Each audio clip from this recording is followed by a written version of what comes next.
You should be in the habit of applying sunscreen before going outside, but don't forget about your pets. A lot of times, pets do have a good barrier with all of their fur, and they also have a lot of pigmentation too as well to help block like UV rays.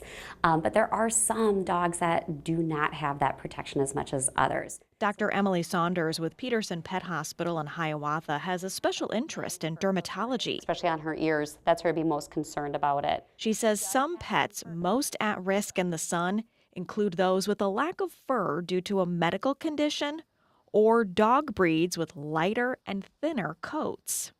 We are here with my dog, Winnie, and she is one of the dogs that is more susceptible to the sun just because of her lighter coat coloring, and she doesn't have a lot of fur, and check out these big ears as well. So these are actual sunscreens I have at my house that I use on Winnie pretty regularly. So I brought these to have the vet check and make sure I'm using proper sunscreen, and Kyla is joining us to explain the proper way and where we should be applying the sunscreen. So Kyla, explain that for us, please. Of course, yeah, both of these are really wonderful. The spray version is great. You just have to be really careful to avoid the eyes or the inside of the ears or the nasal cavity.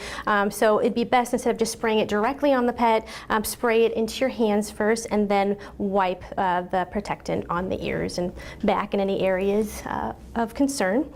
This balm is wonderful as well. This would be really nice for like the bridge of the nose or the top of the paws, just to avoid getting it too close to the tip of the nose, just so that she doesn't lick the sunscreen off. Kyla and Dr. Saunders say it's important to use pet-specific sunscreens and get one without zinc oxide, which can be toxic to animals. You can also put UV protective clothing on your pet. If you do suspect sunburn, seek advice from your vet as soon as possible.